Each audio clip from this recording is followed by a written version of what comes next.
and check the bubble on the carpenter's level. You may have to drive the stake down further into the ground in order to get level with the area of lowest elevation.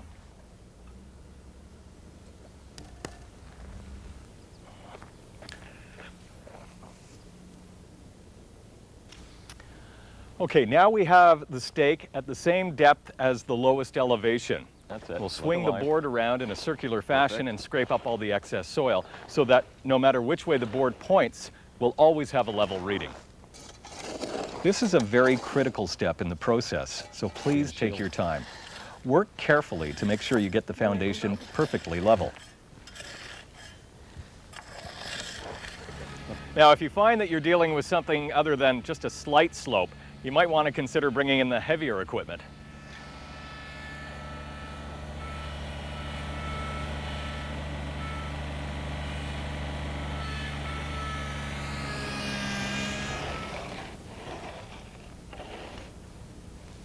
When you finish, double check the outer 12 inches or 30 centimeters in this area where the pool wall will be, making sure there are no gaps or dips in the ground here.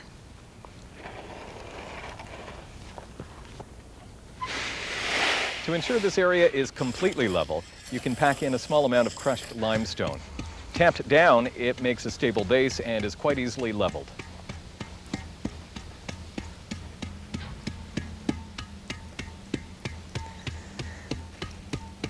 For the next step, you'll need the base plates and base rails from your kit.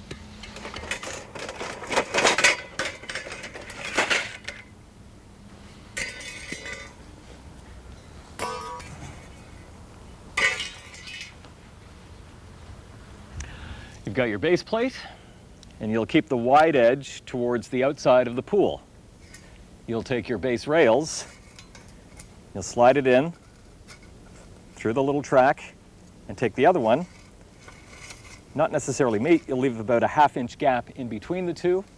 Place it down, repeat the process along the circumference of the pool.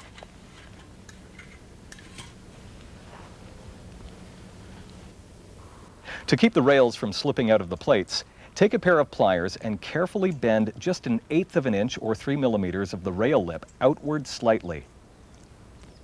Although this step is listed as optional in the instruction manual, it's a good idea to provide support for the pool verticals by placing a patio stone or building a crushed limestone pad under each base plate. First, let's determine the exact location for each base plate. Place a nail in the center stake and tie a piece of string to it. Measure out the radius of your pool. In our case, 12 feet or 365 centimeters, and mark the string at that point. Now arrange the base plates so the face of each plate is exactly the same distance away from the center stake.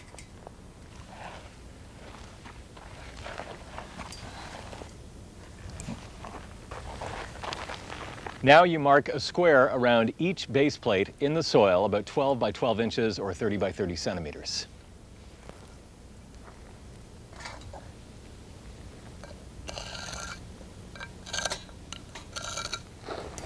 Now set the base rails and plates aside and excavate the areas you've marked out.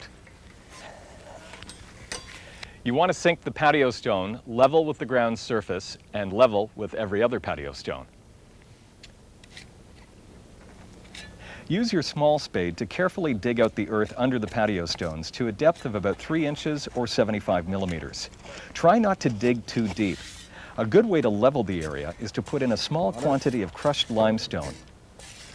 Make a tamper from one long and one short piece of 2x4. Dampen it slightly and tamp it down firmly. Place the patio stone on the limestone.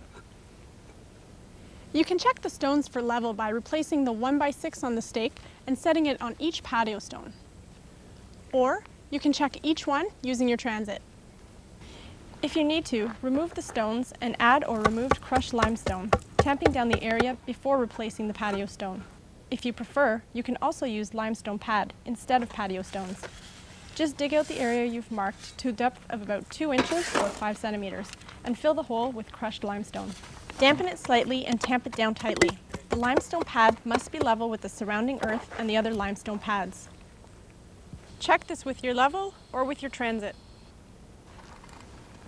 Once you're certain about the levels, remove the center stake, fill the hole with some loose soil, and tamp it down tightly. Now let's bring back the base rails and plates and assemble them fully. You need to maintain about a 1/2 inch or 13 millimeter gap between each of the base rails.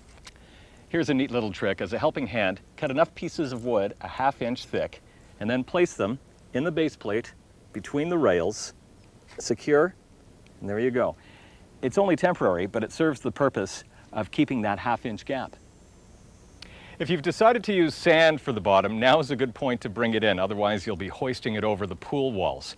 You'll want to cover the area to a depth of about 2 inches or 5 centimeters, but keep it away from the base rails until the walls are up, otherwise you'll clog them with sand. We've decided to use the preformed pool bottom.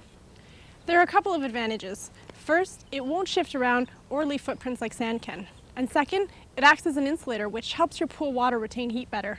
If you're unsure of what to use, ask your pool dealer for their recommendation. Now comes a really important part in the process, putting up the pool wall. You have to wait until a calm day, because if it's too windy, you run the risk of bending or damaging the wall, and it's just plain and simply too difficult to handle. If you've got a friend or a neighbor that can help, like Jeff here, get extra hands to help you with the pool wall. It'll make the job a lot easier. We'll start by unpacking the pool liner and spreading it out in the sun for a couple of hours. This will help make it more pliable and easier to work with when it comes time to install it. That'll help you remove any wrinkles.